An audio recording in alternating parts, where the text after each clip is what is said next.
Bismillahirrahmanirrahim. Assalamualaikum warahmatullahi wabarakatuh. Para mahasiswa yang saya banggakan, puji dan syukur kita panjatkan kepada Allah Subhanahu wa taala bahwasannya alhamdulillah kita kembali bertatap virtual ya dalam kuliah daring untuk mata kuliah Statistika 2. Pada sesi ini kita akan sama-sama berdiskusi untuk materi lanjutan yaitu tentang distribusi Poisson. Sebelum saya menjelaskan distribusi Poisson, minggu yang lalu kita bersama sudah berdiskusi tentang distribusi binomial.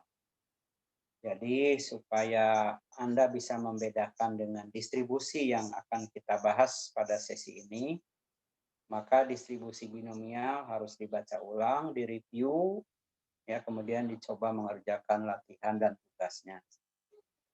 Baik, sekarang saya tampilkan di monitor untuk materi distribusi Poisson.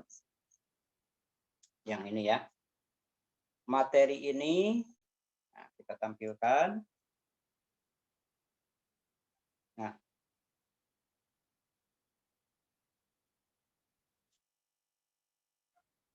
ya, sudah ada tercantum di situ, yaitu distribusi Poisson. Nah, yang ini, ya. Nah, sebelum saya menjelaskan distribusi Poisson, pertama saya ingatkan lagi bahwa materi ini sudah saya share di grup WA. Di samping itu, saya juga sudah men-share tabel distribusi Poisson di Facebook. Nah, Anda yang tidak pernah buka Facebook mungkin bisa juga tanya ke temannya. Ya, ada dua tabel distribusi Poisson, yaitu tabel distribusi Poisson yang biasa dan tabel distribusi Poisson kumulatif. Ya, sama seperti yang distribusi binomial, kan ada dua tabel juga ya. Nah, ingat bahwa berbeda ya antara distribusi binomial dengan distribusi Poisson. Tabelnya juga otomatis berbeda. Jadi jangan sampai salah melihat tabel. Baik, kita mulai. Sekarang distribusi Poisson. Kalau kita review distribusi binomial minggu yang lalu, prinsipnya distribusi binomial kan untuk mencari peluang terjadinya suatu kegiatan, suatu peristiwa, yaitu apabila peristiwa itu ada dua kemungkinan, yaitu gagal atau sukses, kan begitu ya, menang atau kalah. Nah, distribusi Poisson juga sama sebetulnya ya, jadi ada dua peristiwa, ada dua variabel random begitu. Nah, cuma perbedaan dengan distribusi binomial bahwa distribusi Poisson itu akan memenuhi syarat ketika probabilitasnya atau P-nya kecil. Coba Anda fokus ke monitor ya supaya tidak salah. Nah, syarat distribusi Poisson P-nya probabilitasnya lebih kecil dari 0,05. Jadi hampir mendekati 0 ya. Jadi probabilitasnya kecil. Sementara N-nya lebih besar dari 20. Nah, kalau yang binomial kemarin, P-nya probabilitasnya kan tinggi ya. Kalau Anda melihat beberapa contoh sebelumnya, distribusi binomial probabilitasnya itu tinggi. Ada 60% atau 0,6, ada 50%, 0,8 kan begitu ya. Ada 80%, 0,8. Nah, kalau distribusi Poisson, probabilitasnya kecil. P-nya lihat 0,05. Jadi distribusi Poisson ini untuk memecahkan peluang terjadinya suatu peristiwa, memprediksi peluang terjadinya suatu peristiwa untuk peristiwa-peristiwa yang jarang terjadi dalam rentang tertentu. Misalnya ya terjadi kecelakaan di jalan tol dalam rentang waktu 30 menit. Itu kan jarang terjadi.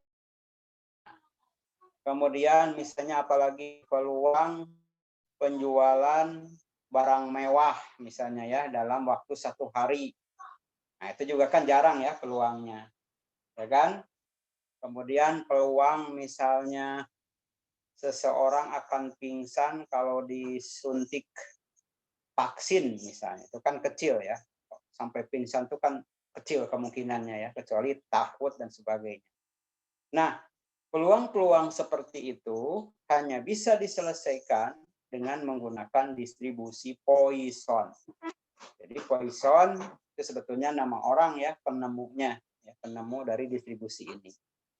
Nah, sekarang setelah tahu ciri-cirinya, bagaimana cara menyelesaikan apabila suatu peristiwa itu memenuhi persyaratan distribusi Poisson.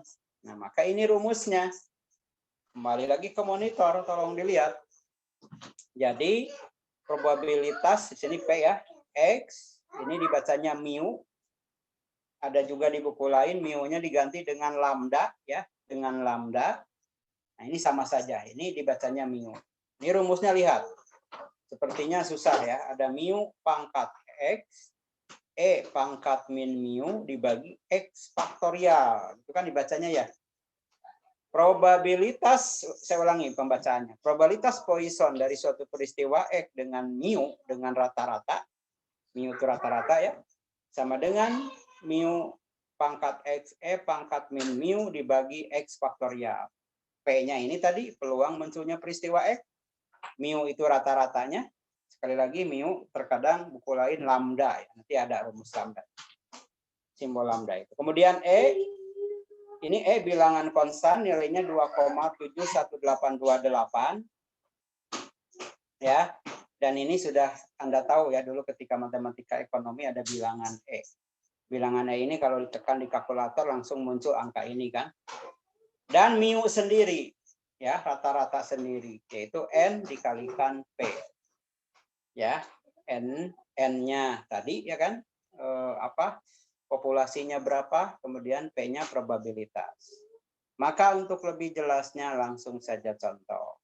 Nah, contoh yang ini saya lewat karena itu untuk tugas nanti Anda. Nah, saya langsung ke contoh yang lebih rumit. Kalau ini contohnya gampang sehingga saya pakai tugas. Nah, ini contoh yang lebih rumit. Ya, misalnya diketahui probabilitas untuk terjadinya shock. Shock ya. Pada saat imunisasi dengan vaksin meningitis itu peluang seseorang kalau divaksin meningitis itu shocknya itu ya shock 0, terkejut ya shock itu 0,0005 ya terkejut sampai dengan pingsan. Itu peluang itu kecil sekali 0,005. Nah peluang ini kalau menggunakan distribusi binomial tidak akan ada tuh ya akan susah. Kalau di suatu kota jumlah orang yang dilakukan vaksinasi itu ada 4.000, nah ini juga besar kan, N-nya ya, N-nya besar.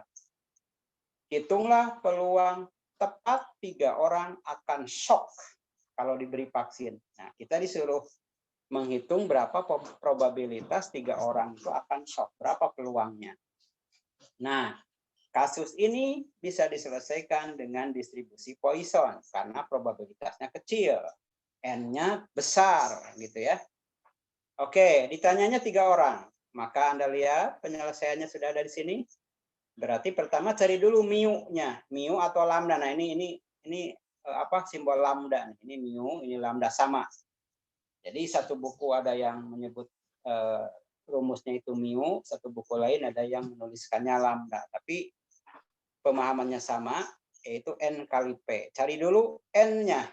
Udah ada tadi 4.000, P-nya 0,005, maka mu-nya 2, ya rata-ratanya 2. Nah, sekarang yang ditanya 3, maka PX 3 masukkan ke dalam rumus yang tadi, yang atas, ya kan, yang ini nih. Yang ini. Nah, ini kan, ya. Maka satu persatu dimasukkan. Nah, hasilnya ini 2 pangkat 3, 2,7, ini kan tadi E, pangkat min 2. Dibagi 3 faktorial. 3 faktorial itu 3 kali 2 kali 1. Kalau Anda gunakan kalkulator secara cermat, maka hasilnya ini 0,1804 atau 18,4%. Ingat, bahwa probabilitas itu bisa dalam bentuk desimal, bisa dalam bentuk persen. Tapi umumnya sebetulnya peluang itu persen ya. Ya, orang sehari-hari kalau menghitung peluang itu persen. Berapa peluang Persib menang? Nah, itu kan persen biasanya. Ya, 50-50 lah. Itu maksudnya kan 50%, 50%. Ini 0,1804, artinya 18,4%. Pakai rumus ini, dimasukkan satu persatu. Anda harus cermat menghitungnya. Nah, ketika Anda misalnya malas menghitung atau